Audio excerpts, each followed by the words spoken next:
You want to make more money. Let's keep it real. I'm going to talk about a couple of things, and if this is you, keep watching the rest of the video. You are somebody who wants to make more money. You have probably watched countless hours of videos on YouTube, TikTok, IG, just scrolling through on all these different ways that you can make money online. You probably tried a bunch of them, and stuff just doesn't seem to work for you. If that happens to be you, and you want to finally break out of that pattern and stop living a life where you're struggling to pay your freaking bills, watch this video. I'll share with you guys the frameworks that I wish I was given earlier on when I started this career trying to make money online. Straight up, if I'm being honest, this is the stuff I really wish somebody would have sat down, like, here, Ryan, sit down. I'm gonna teach you something so you save all your time and you don't waste it trying to figure this out all on your own like an idiot and go through trial and error, wasting tons of money. This is basically a conversation with a younger version of myself where I'm cracking down the 4 core mental shifts that I really wish somebody would have given me that helped me make more money. I'm not gonna say that these tips are gonna make you insanely rich. I can't teach you that right now. But what I can teach you are the frameworks, the 4 core frameworks that caused me to go from being somebody who was delivering freaking Postmates while trying to do marketing consulting and struggling to make like $1,000 or $2,000 a month while splitting basically all the bills with my girlfriend while we lived in a 1-bedroom garage efficiency and she worked at a sex store. It was not a beautiful situation. Moving from that to being in a position where I have had $10,000 days. I've worked with clients and closed contracts at like $70,000, some contracts as high as $123,000, and helped other clients close like over $200,000 grants. So if that's something that seems interesting to you to learn that framework on like how I did it and how you could do it too, come along. Let's get into it. It's not gonna be like one of those videos where I'm talking about making money online and all the different your affiliate marketing. You need to do crypto and sell digital products. Some people, yes, you should. That is something that you should do if it makes sense for you. But this is going to be more so on the side of philosophy and self-improvement, where if you learn and use these tactics, you'll find out what fits best for you. Because I could tell you how I made $20,000, $30,000, $40,000 trading options. That's going to apply to some people who watch this video, but that's not going to apply to everybody. I could tell you how I made money selling coaching, like closing $10,000 coaching packages. But that's not going to apply to everybody because not everybody should be coaching, which is like a serious thing. Like a lot of people should be coaching, especially if you don't have the experience. It just doesn't make sense. And being somebody who's taught thousands of people over my career, I've taught people coding, I've taught people pitches, I've taught game design, game development, animation, and a whole host of other things. I've done a lot of stuff as a teacher for a very long time. And what I've noticed is that you can't teach all of the principles because people are unique. In this video, we're going to address a couple of things, why you've probably started some things and they haven't worked out for you. So if you've ever tried to do any of those make money online processes, this will explain why it hasn't worked for you. If you've tried to make more money just by like getting a better job, that is also explained in this. If you want to speed up the process, stop wasting time. If you feel like you're older and you're like wasting away your life, we explain all this. So first part of the framework is that you're not broke. Your mindset is broken. If you have a broken mindset, that means like you're a broken circuit. You are not broke. Something in your thinking just doesn't work. And it's just like code inside of a computer. If you're trying to run a program on a computer and you're getting errors and the program isn't running properly, there's no problem with your computer. Your computer's fine. The issue is the code that you're trying to run on the computer. It's creating errors. If you download patches to that software, the software should work properly. This is number one. It goes over a couple of the fixed mindset principles that helped me understand how to make more money. Because going from struggling to make like $100 in a day to making $10,000 in a day, I had to fix mindsets. And once I fixed those things in my core mental programming around money, making $10,000 in a day was much easier than making $100 in a day. So how did I make that money online doing that? Well, the first principle that I got was that money is energy. Money is only energy. It's monetary energy. I learned it a long time ago, but I think the best person I heard talk about it was Michael Saylor. He's the founder of MicroStrategy, Bitcoin maximalist. Dude has put hundreds of millions of dollars into Bitcoin. I would not be surprised if this man becomes one of the richest men on the planet because of how he thinks about money. And when he was talking about Bitcoin and why he made the decision to put so much money and borrow so much money and put it into Bitcoin, was he talked about the fact that the US currency system is an energy system, a monetary energy system. And Bitcoin is a closed monetary energy system, where when you put that monetary energy into that system, it doesn't leak out. With the fiat currency system, or USD, when you're talking about the US dollar, it has leakage, which is inflation, where they continue to print additional money. And when they print additional money, this is very apparent for people who are managing tens of millions or hundreds of millions of dollars. When you're talking about inflation, 5 to 10%, if you're managing $100 million, that means that you're losing the buying power of 5 million to 10 million a year, which is a serious chunk of money. When you see 5 to 10 million dollars burning up just because you're leaving it in cash, people have to think about money in a different way when you're operating at that level. So when he mentioned that money is a monetary energy system where we're measuring the amount of energy, and I'm going to push this monetary energy into the right kind of system, that started to shift how I looked at transactions and making money. Because I realized, well, if money is energy, what are some of the rules regarding energy? Well, energy is neither created nor destroyed, which means that you cannot create energy or you can't create money. So the concept of making money doesn't exist. You can't make money because money is energy.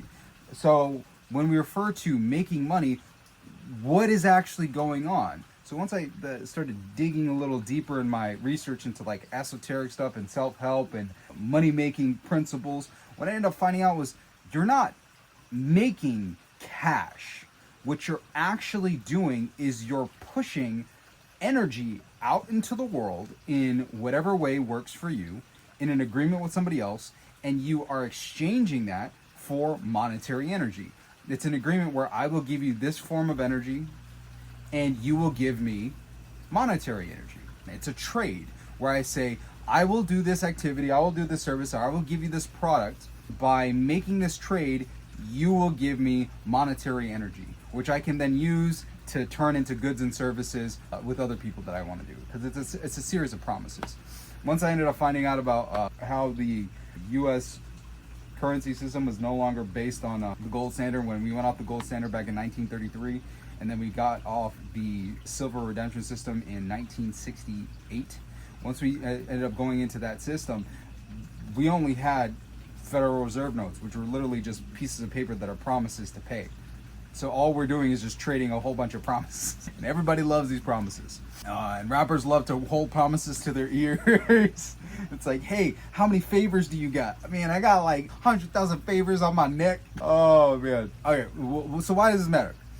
When you shift the way that you think about money and you no longer think of money as an object, you think of money as an energy, now you start to understand why other people are able to make more of it within a shorter period of time. Because that simple shift from money is cash to money is energy, now it's like, well, if I want to make more money, the question isn't how do I make this piece of paper appear, it's how do I move energy, or how do I provide value to other people in a way that they're willing to exchange that monetary energy with me? And how do I do this at scale? And this is where we move into like the next principle of like broken money mindsets, and if you fix them, you'll be in a good spot. Know thyself. When we're talking about moving monetary energy or making more money, if you want to make $10,000 in a day, you have to have a certain degree of self-knowledge. You need to know yourself, as in, what are you good at? What do you like? What do you enjoy? And it's funny because it becomes a debate in different spaces where it's like, do you do what you love, or do you do things just for money? And if you happen to do things just for money, that thought process is actually a broken money mindset. When you do things just for money, what happens is if you try to move a large amount of money through your experience, you have to do work over long periods of time. And if that work is not suited to you as a person, like how you're set up and built, you'll end up breaking down because you're putting out energy in a way that doesn't fit with like your personality.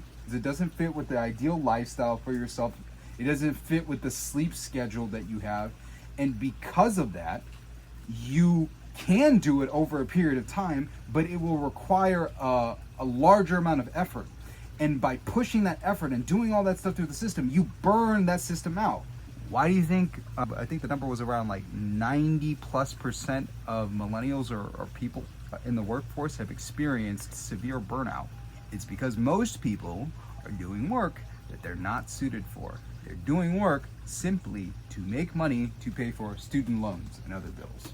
So if you're in the state where you're currently burnt out, you hate your work and you hate your job, or you feel as though that your skills are not used to their fullest and you're not doing work that you're passionate about, you will eventually burn out because you're not suited for that. It's like taking the wrong type of light bulb, like a low wattage light bulb, and putting it into a high voltage socket. You put it in the high voltage socket, all that energy starts running through it. It might be burn bright, but it's only going to burn bright for a very short period of time before it blows.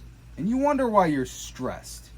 And you wonder why you feel like you're going to have a heart attack on Monday. And people wonder why the most heart attacks happen on Mondays between, 7 and 9 o'clock when people are getting ready for work. And you may be watching this video on Monday or Sunday with the Sunday scaries because you can't, you're terrified at the idea of going into work. And if that happens to be you, that means that you need to do something to fix it. And you can fix it. There is a solution, because for every person that exists, there is a specific type of work that you are designed for. But to know the type of work that you're designed for, you have to know yourself. You have to have a certain degree of self-awareness. And this is where self-improvement work comes in. This is where Eastern philosophy comes in beautifully. Eastern philosophy and other systems in terms of like astrology and Vedic sciences and all these things are beautiful in the space of know thyself. And I've heard people like Dan Coe, like a lot of really famous people like Dan Coe, Matt Gray, who I love both of them. They're absolutely amazing creators. And if you want to move into the creator space, build your own company and build your own personal brand, I highly recommend checking out their content because they're absolutely amazing. Dan Coe, Dan, Dankoe, and Matt Gray. I think it's Gray with an E. He's the dude who looks a little bit like a Jesus with like his hair behind his ears and all that stuff. Both awesome founders. Great content. They put out a lot of amazing content around building personal brands and building businesses of different sizes that support your lifestyle. They're like I guess this generation's Tim Ferriss, if I'm being honest. But they're both amazing. And one of the things that they recommend is people doing the Ikigai. It's a Japanese exercise where you're trying to find the intersection between what you love to do, what people are willing to pay for, and what the world needs. It's actually what you love to do, what you're good at, what people are willing to pay for, and what the world needs. So like the overlap of like all four or those things together, you figure out what your Ikigai is, which is the intersection between all those things. Problem with Ikigai, you have to already know a lot about yourself. You have to have a high degree of self-awareness and have explored a lot of things to figure out what would work for your Ikigai, which I think is the reason why it doesn't work for everybody. It does work for people who have experimented a lot, figured out what they enjoy doing, and now they have some understanding of not only what they're really good at, but they can research the world to figure out what people are willing to pay for and what the world needs, and they know enough about their passions and their skills to figure that out. But if you're somebody who's like in your late teens, early 20s, or you're just somebody who's just worked a career and hasn't really explored too much, that's not super useful. So for people who are in that state and they need a little bit more guidance, that is where the other spiritual systems come in, because there's supposed to be symbols that describe energy systems in the body. And the ones that I recommend for people to check out are numerology. What is your life path in numerology? That's number one. Your regular zodiac. So what's your Western zodiac sign? So Capricorn, Pisces, whatever. The Chinese zodiac. Chinese zodiac is very important. And something that's known as human design. These four things. Once you find out what your life path is, your regular zodiac, your Chinese zodiac, and your human design, you will have a set of archetypal patterns of how your energy is built up and how you interact with the world. And by understanding these things, they have bodies of information on what kind of work fits for each of these people. So what I actually recommend is for people to find overlaps between the different systems. What is the overlap between the Chinese zodiac, your life path, and your regular zodiac, what's recommended for careers and work to do, and your human design, and what works best in that, like, that in between. And the reason why it's a little bit easier is you do not have to have a high degree of self-awareness to notice where there are overlaps. And before I even found all this stuff out, and this is part of the reason why I was able to go from from doing the Postmates stuff, which is very easily replaceable work, which is why I was only paid a very small amount. Like, I remember doing I remember doing deliveries and making like $5-7 and having to go like drive to this restaurant, pick up the food, text the person, hey, got your food, I'm about to head over to you, heading over to them, and then driving all the way over, giving them the food with a huge smile, hey, I hope you enjoyed, and all that stuff, and then getting no tip, and then being like, okay, we gotta run it to the next one. Difficult. But what I was really good at was talking, which is what I'm doing now. I'm talking. I'm very good at talking, which means that I was a very good teacher. I was a fabulous teacher. I am an amazing teacher. I know I'm an amazing teacher because I get to pour a disproportionate amount of energy into it. I love it. I'm passionate about it. You could put me in front of a classroom and I will rock it. You could put me on a stage and I will rock a stage. I love talking. I love speaking. It is the most fun for me. So much fun. I will do it for hours. I've done workshops and classes where I've sat and talked for like 4 or 5 hours straight. Most of my videos are very long because I will just rant and go on forever because this is just like how I'm set up. I love it. I enjoy it. It feeds me. I like this work. So YouTube made a whole bunch of sense for me to start. Speaking made a whole bunch of sense for me. Teaching and sales made a whole bunch of sense for me. Coaching, because I could talk to people and it was just same type of stuff I was doing with teaching, but in a closed environment with stuff that I was, more well versed in when it came to like marketing, which is just talking on paper, and storytelling. Once I started doing that, I made a lot more money. I went from struggling with that to getting my first salaried position, and going from my first salaried position to like starting my business and then making like my first $1,000 month, my first $2,000 month, my first $2,000 client, my first $5,000 client, my first $10,000 coaching client. I was able to move up that scale because I knew what I was good at and I was improving my skills in that thing over time. Now, after I'd been doing this for a while, I found it interesting. I was like, when I looked back at all the work, I was like, all the work that I've been really, really good at, because I've done different things. I was a gold buyer at one point when I was in high school. In the mall, I would like give out the flyers and tell people to come sell scrap gold to me. I was a front desk clerk at a hotel. I sold handbags at Macy's. I was one of those bag sellers at Macy's. But the stuff that I did the best at and made a disproportionate amount of money in were things that I was passionate about and I had really like developed skills in, and I was passionate. I loved it so much that I put more time and energy into it, and I got better at it. When I realized that was the stuff I was good at and I started studying this, when I looked at the overlap between these things, my life path, I'm a life path 3. Life path 3s are artistic and expressive, and they're usually people who have the gift of gab, who just talk all the time. So a lot of podcasters, a lot of speakers, a lot of journalists are 3 life paths. No surprise there. I'm a rooster in the Chinese zodiac. Roosters are known for being cocky, which you probably picked up on in the video. You like being like roosters because the rooster is a symbol. Loud, boisterous, being blunt, to the point. So career paths there are several career paths that make sense for them, but the thing that I looked at in those lists that made sense was stuff related to language and speaking. I was like, so language and writing, that fits for me. That makes sense. Okay. So doing that and being a teacher, I'm like, okay, I already do that stuff. That already fits perfectly. Then looked at my human design. I'm a manifesting generator. And for manifesting generator, the life theme is shortcuts to mastery and teaching shortcuts to mastery to other people, which made perfect sense. And once I understood that, and I found someone, I believe her name was AC Brown. She's amazing. I think it was AC. Should have been AC.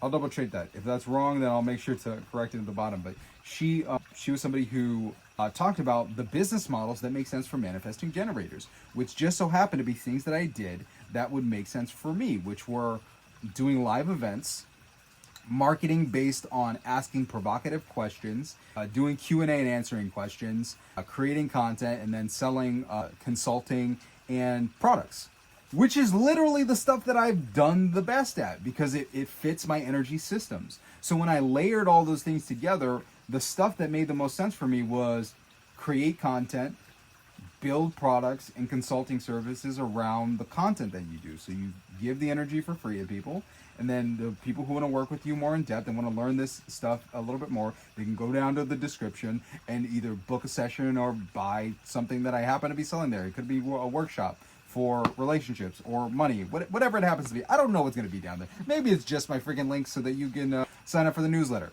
Go check the description to find out. It's a surprise.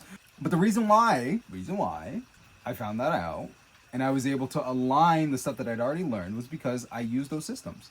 And it didn't require me to have that high degree of self-awareness. I write a lot, so I knew this stuff. But for other people who just haven't taken the time to think about it because they've been too busy working, trying to survive and keep their heads above water, those systems help because it gives you a starting point. You don't have to start from nothing. You could look at this list and be like, I don't like this, but that thing, I've always wondered about that. I've always wanted to do something like that. That's interesting. Maybe I could be a politician. Maybe I could be the owner of a beauty store. Maybe I could be, somebody who's a civil servant. That seems like it would fit really well for me. So by knowing thyself, you have a greater degree of understanding of the type of work that you're suited for, so you don't do work that burns you out. Nobody, and I mean nobody, in today's day and age should be working work that they're not passionate about. There is way too much money out here in the world, and there are way too many people who need your services or your products that are willing to pay. I listened to an audiobook where a guy was talking about a woman who started a subscription membership. It was not Power Launch. It was, Launch? Product Launch Formula by Jeff Walker. Product Launch Formula by Jeff Walker, where he was talking about a lady who started an arts and crafts business. If I'm not mistaken, it was either crochet or knitting.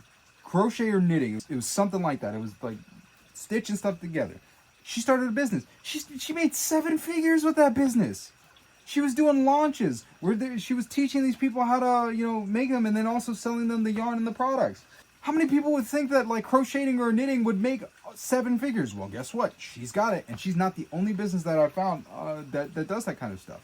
The internet has connected people across the entire globe, so no matter what your weird, strange niche passion happens to be, there is probably a group of people who are willing to pay you to teach them or to supply them with services and goods related to that thing that can more than support you in that type of work. You need 1,000 true fans, 1,000 people paying $100 a year who are willing to pay up to $100 a year to have $100,000 income. Your job is to figure out what weird stuff that you like, that you can find people that are willing to pay you to do it.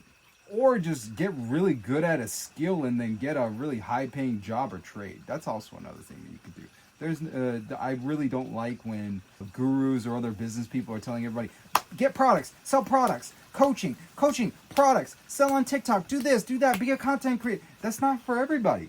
Everybody shouldn't do that.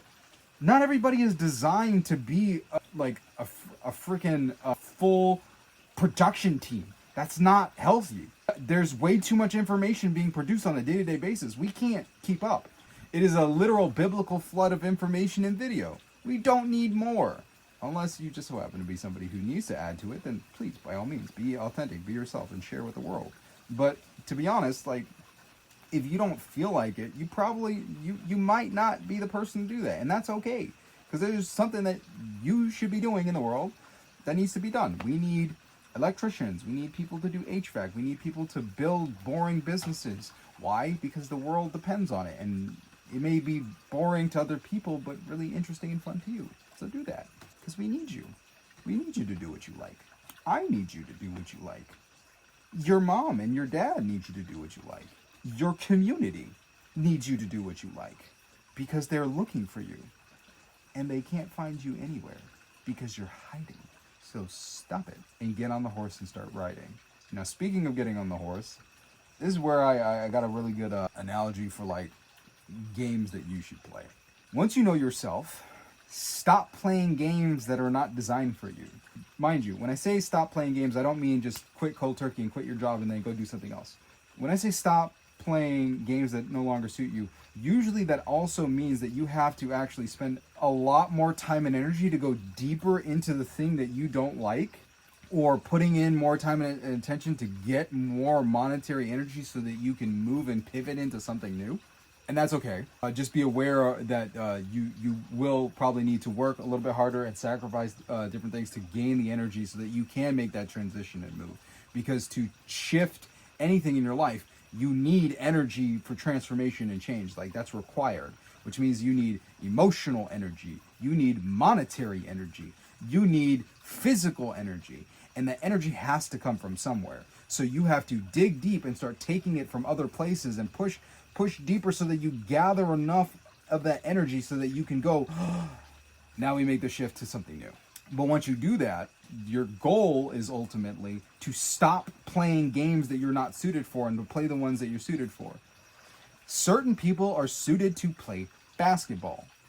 LeBron James is a giant. Yao Ming was a giant. Shaquille O'Neal is a Goliath. This man is a biblical giant. I don't know what else he could have done. He might have been able to play football, but like, he was suited to play basketball.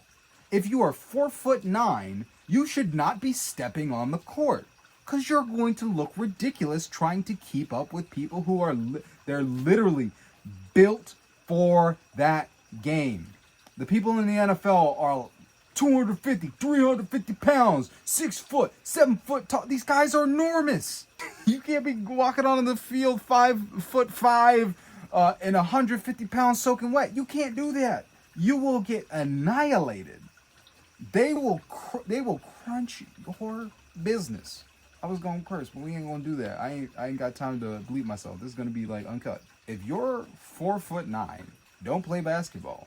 You're suited to be a jockey on a horse. Small people are right for that.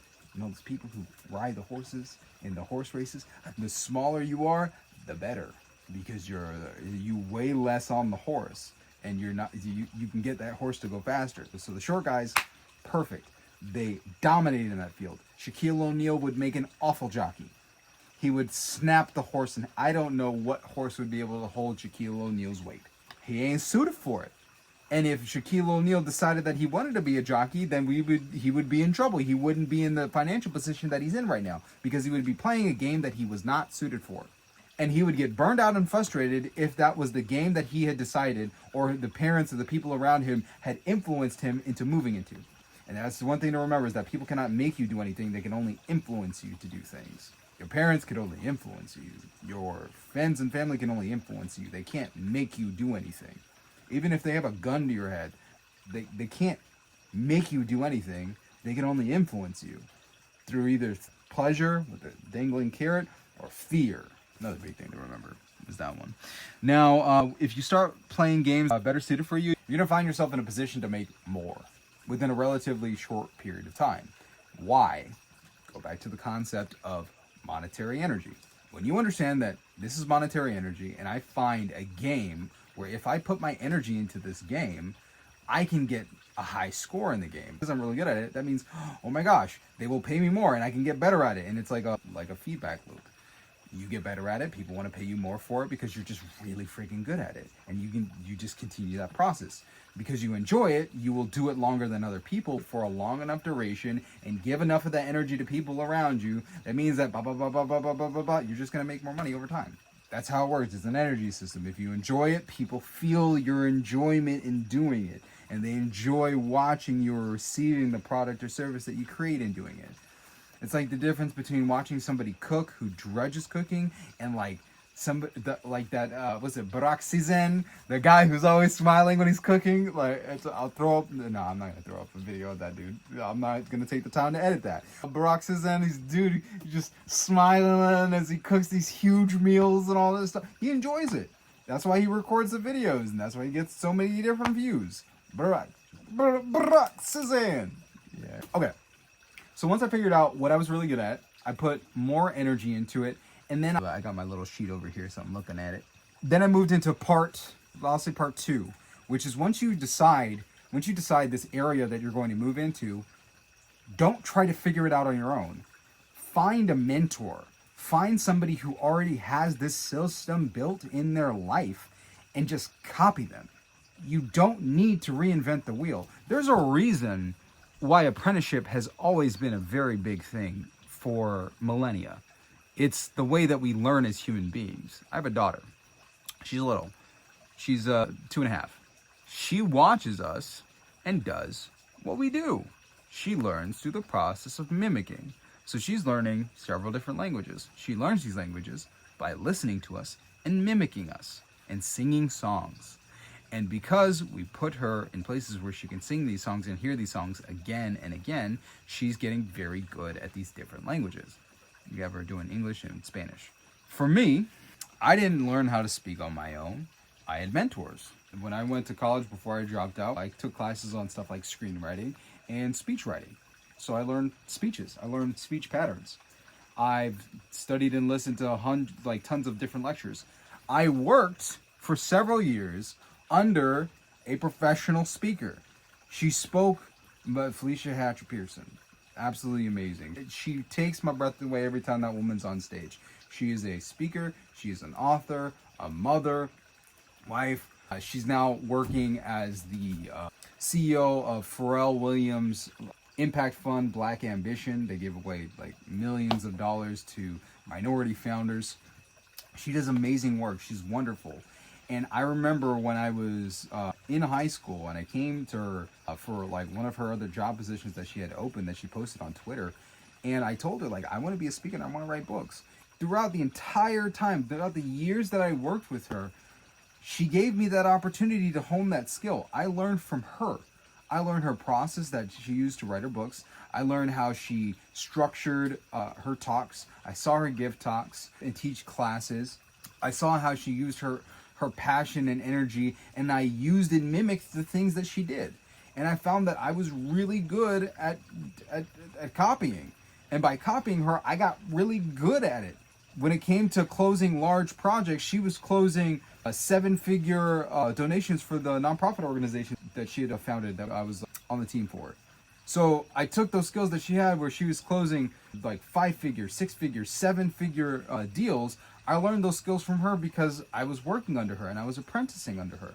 So as she started going through and closing these deals, I was learning how you build the relationships, how you pitch the concepts, how you craft a bigger story, the reason why you're supposed to do the stories and get media attention behind what you're doing, and then crafting content and going on stage and telling the story about the things that you did, and how this brings the people who can support you, who want to work with you, because your story aligns with their company's mission, their community outreach mission, and they want to be a part of that and to support that because you're already doing something amazing. I learned all that stuff from her. I learned how to sell by asking questions and asking better questions and figuring out what people want, and then learning how to rephrase what they say back to them so that the solution that we're going to provide is the answer to their specific problems. I learned all that stuff from her, and she learned it from other people like Lisa Nichols, which is genius. But I apprenticed under her. I worked under her for like 4.5 years. So I didn't have to start from scratch. When we ended up splitting ways, I was skilled.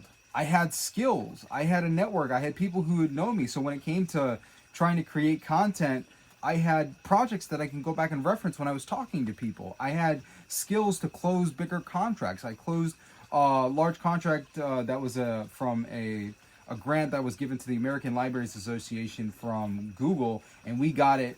I talked to the Broward County Libraries, and I bought in General Assembly, and it was a big project that was like my brainchild, and we got $123,000 for that project to run it. It was a built-in Broward project, and we were teaching people how to take basic service skills, like digital service skills, and turn them into freelance side hustles or full-time freelance careers. And it was exciting and it was fun, and I got paid for my creativity, for teaching. I had the ability to come up with an idea, come up with a concept, get the partners that I needed to fulfill on this, and then deliver and execute on the project. Why? Because I learned it from her. So I didn't have to start from zero, and nobody has to start from zero. I got paid to learn, and I am deeply appreciative, and I will always be deeply appreciative of that. For her husband Derek, and the rest of the team, like Starrick Smith, one of the biggest food bloggers and restaurateurs in South Florida. Genius guy. All of them are geniuses. Derek, absolute genius. Her husband. I am only a reflection of the mentors that I have had the privilege of learning under. I read because Derek was a very well-read person. And whenever Derek came around, he always had another book. He was always talking about books, and he inspired me to continue my education and continue reading. I like the way all of them think, and I inherited and mimicked those processes, and I've applied them in my life. Not perfectly, because we never get things perfect, but good enough that I was able to move up the income scale. Didn't need to do Postmates for very long. When I remembered, I was like, I'm pissed off at this and I need to do something different. I can't have these skills and be not using them, so let me start using them and applying them, because this is freaking ridiculous having to deliver food to somebody I knew in high school. Fucking embarrassing. Not gonna go through this again. No sir. So find yourself a mentor. The mentor should be somebody who's already done what you want, because ultimately any person that you listen to, they will only be able to give you what they are. And if they don't give you what they are, what they're giving you is hearsay, what they've heard other people say, and they're just regurgitating it back out to you. If you want the true code, like the true code to get a result in your life, you have to find a genius in that narrow band niche or area that you're trying to learn from. Which means somebody may be a billionaire, but if that billionaire, let's say Elon Musk, it's probably Elon Musk, genius when it comes to business. I don't know how good Elon Musk is as cooking. So Elon Musk is a genius in the areas of business, science, and all these other areas. I don't think I want to learn from Elon Musk how to make a quiche. I don't know if he knows how to cook. If I'm going to learn how to cook, I'm going to find somebody who's a fabulous cook, like Babish from Binging with Babish or Babish Universe, or any of those other whose names escape me right now, or Gordon Ramsay. I'm going to learn how to cook something from Gordon Ramsay. Why? Because he's a master at making food. So if I want to make food really well, I'm going to get somebody who's really good at it, and I'm going to listen to what they say. If he tells me how to cook eggs like this, I will listen to him because he is a master at it, and I will want to produce the results in that area that he has. So find somebody who has demonstrated the results in the area that you want, and only listen to them in that narrow band area. If Gordon Ramsay tries to start giving me advice on real estate, I don't know, Ramsey. There may be masters that are big, that are better than you. I might, if you have some good tips and you have the results, then we could talk. But otherwise, I don't know if I want to hear that. I don't think I want to hear Gordon Ramsay talking about building a software company, because I don't think he's done it, but he's probably heard something about it before. Although he didn't know about Twitch, which is pretty funny. One of the competition shows that he was on, one of the competitors was saying, "Oh yeah, I cook on Twitch," and he's like, "Yeah, what's a Twitch?" I don't want to curse because I don't want to take the time to bleep it out. I'm literally not cursing out of laziness. I don't want to have to delete it out of the video. I'm like, that's gonna add to my editing time, and I ain't got time for that. I gotta post this video. All right, so find somebody who's already produced the result. Make sure that you do that, and then copy them. The other things that are really important have to do again with the energy system. So once you've corrected those thought processes related to money systems and the type of work that you should be doing, you found a genius in a particular area, and now you're modeling yourself after them. The next things that you gotta do, you ain't gonna like this one, you gotta break your energy containers, which means you need to sacrifice things. Again, the concept. Energy is neither created nor destroyed. So if your desire is to have a larger amount of money in your life, you want to go from, let's say, $2,000 a month to cracking $10,000 a month, that energy has to come from somewhere. It doesn't just appear out of nowhere. It has to be harnessed. And there are many different methods that you can use to harness energy, but some of the easiest ones to do happen to be sacrifice.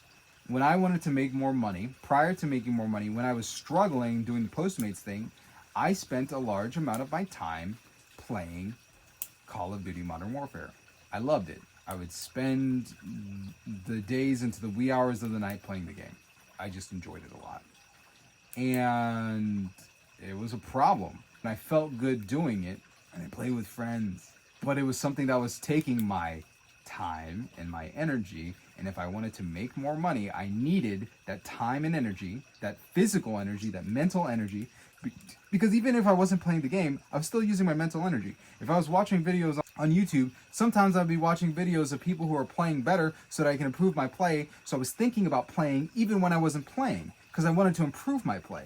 So the act of doing the activity was not only affecting the time I was taking to play it, it was also affecting my mental focus during the day, because I would take time to consume that content. And that would create a loop. Once I watched a video of a new thing that I could use, or watching somebody who played really well, I would now feel compelled and have the urge to start trying that stuff out in the actual game. And then once I was in the game, I was like, okay, I would try to get better at it. I would try to produce the same results as these people, and I would get sort of close, but then not enough, and then I would have to play more games. Then I would go back to watching the videos and trying to learn the stuff again, and it became a vicious cycle. There was the cost of TV and Netflix and games is not just the cost for subscription or the cost to buy the thing. It's the cost in your mental energy and your attention that must be dedicated to doing that thing if you want to do it well. So you have to sacrifice things. And usually, if you want a big shift and change in your life, you're going to have to sacrifice your favorite thing. I had to take energy from other places. I had to take the focus from other places and stop it. I had to stop playing video games altogether. Just stop. And once I did that, suddenly, during the day, I had more physical energy. Why? Because I was going to sleep at a decent time. Because my physical energy wasn't going to playing games. And the dopamine rush that I would get from the audio-visual feedback of like getting wins, that was gone. So I needed to replace it with something else. I'm like, what numbers can I get to move? What things can give me that audio-visual feedback? So I had to build that, and that became business. So business became a game of getting the numbers up. Getting the numbers up for traffic, getting the numbers up for sales, getting whatever the numbers happen to be. I was like, let me see if I can play and get the numbers up. Let me watch these videos on email copywriting so I can get my copywriting better. How can I do scripts to make my videos better? How can I do a challenge where I could do videos every single day? I tried all these different things. It's because I wanted to make more money. And it became the game. And I the sacrifice of the video game playing, taking the money out of that, taking the energy out of there, allowed me to have the energy that I pushed into the other systems that produce more money. Because the energy that I would passionately scream at in the game, I would start screaming at video. And that would bring me clients. Because people enjoyed the passion and the things I was talking about. And they're like, oh, this guy could help us with sales or with marketing. And that's what I would do. So you have to sacrifice. There are a couple of areas in terms of sacrifice that most people will have to give up in some way, shape, or form. The most common ones are going to be excessive consumption on social media. So using your phone. Social media is one. Video games can be another big one. Gossiping and like toxic friendships where you're talking to people. My nose is like so itchy. Toxic gossiping, and nobody's going to like this but it's included in Think and Grow Rich, chapter 12, if I'm not mistaken, sexual transmutation. People refer to it as semen retention and all these other areas, but it's the cutting off of excessive loss of sexual energy. Again, energy is neither created nor destroyed. The biggest way for people to release energy outside of their bodies is by doing it. And if you're doing it to yourself and with other people too frequently, you will find yourself depleted. It's the act of shooting life out into the world. And there's a reason why spiritual systems different ones, whether they're occult and esoteric or just regular spiritual, when people are supposed to have positions of power, you have to exercise restraint and control. The Freemasons, if you ever watch the Freemasons and you see them like doing their rituals, you'll see them with their Masonic garb, and part of the Masonic garb is on their pants. They wear like a cloth on their pants because they're protecting what is referred to as the holiest of holies, that area down there. In Jewish tradition, they recommend that men do not masturbate. When talking about in Eastern religions as well, when we talk about gurus in the Vedic systems, the usage of transmutation, the Kama Sutras, and in Japan also using Taoist transmutation of that energy. If you're not letting that energy out of the body and you let it build up, now you have that energy available to use it in your creative works. You have it to use in your physical works. You have a certain vitality because that energy that you would have given away is now building up inside of the body, and it's got to go somewhere. So by having the process of like storing it up, now you have more energy available. It's nothing, it really doesn't have to be like super crazy. It's literally just physics. You want to make more money, store up more energy and pour it into the areas that make sense. Stop pouring it into your socks or tissue or in your stomach. Plain and simple. You want to do that, you'll have more energy available. Congratulations. Yes, it sounds simple, but not easy. It's simple, but not easy. I will say that as somebody who's practiced it for a while. It's simple, but not easy. So once you mimic somebody, you add in breaking your energy containers, you sacrifice things and reclaim the energy from there to put into your new areas, which will also free up capital. If you're not doing cost-intensive hobbies anymore, you now have that capital available that you can put into like your own education, or you have additional time now that you could start doing maybe side hustle work to get enough cash and capital so that you can start learning these skills by getting a certification, buying a course, getting coaching, whatever that happens to be, so that you can start doing a new set of work that fits and aligns with your skills. The last part that I have not heard many people talk about at all, number 4, it's to get rid of your energy blocks or your emotional blocks. If you have emotional problems or emotional issues that are unresolved, that you have not forgiven, like father wounds and mother wounds, that will stop the flow of money. If you have anger, resentment, animosity towards anybody, and that's in your system, that will prevent energy from flowing in the way that it should. Most of us have different kinds of energy blocks, which come from the 2 places.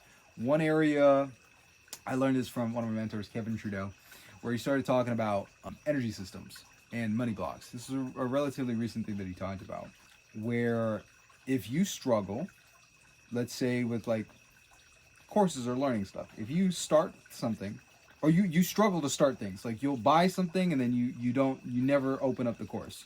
If you struggle to start something, that's an indication of some sort of block issue or a bad pattern that you have in your life. If you start the thing, like you start watching it, but you can't finish it, you just start focusing on other things, that's another type of block. If you start the thing, watch it all the way through, but never apply it, like you learn things, you're constantly in the process of learning new things, like you're watching videos, you're reading books, but you never apply it, it's a different type of energy block. If you start doing the thing, you learn all of it, you start applying it, but then things go wrong and you can't do it long term, that's another block.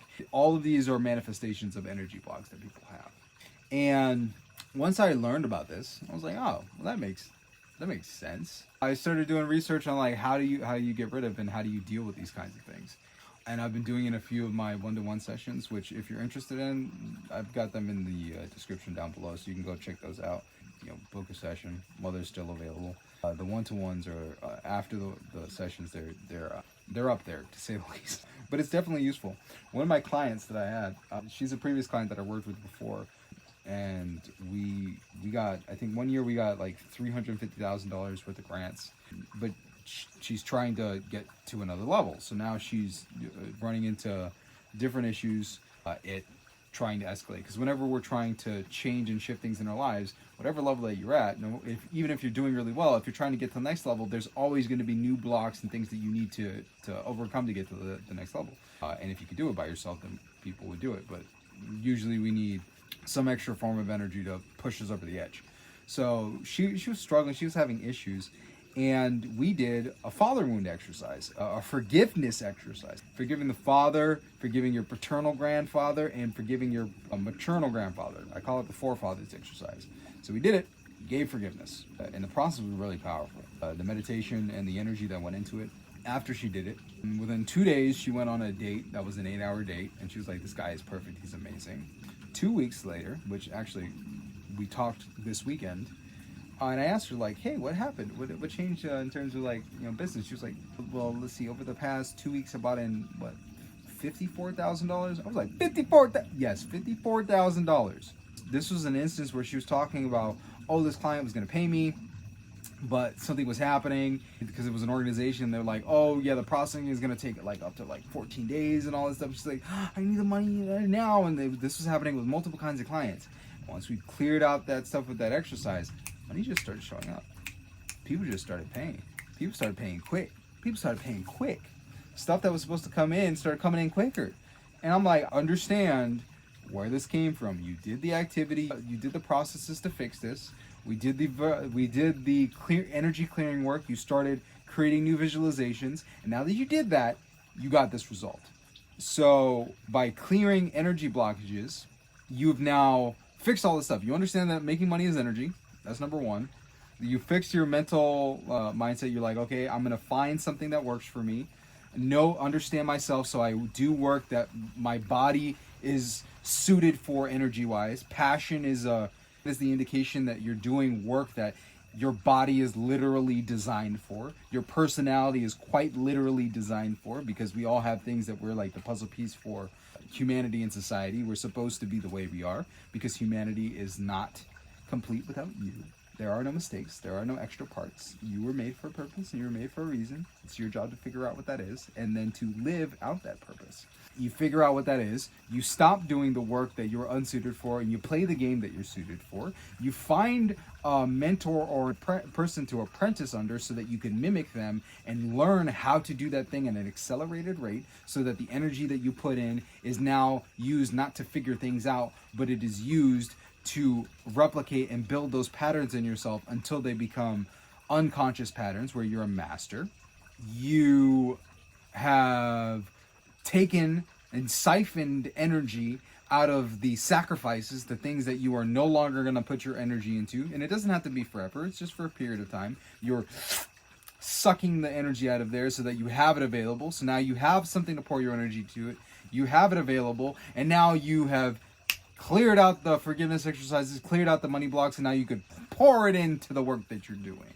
If you do that, you will find that you are suddenly able to do way more than you ever thought you were, and you could do less work and make more money because now you can put more energy into what you do. You enjoy it, you have the energy available, and you push that energy through consistently over a long enough duration, feeling good in the process, which is very important, and ultimately you just end up making more money. As I have, making thousands of dollars, helping people, and talking on video.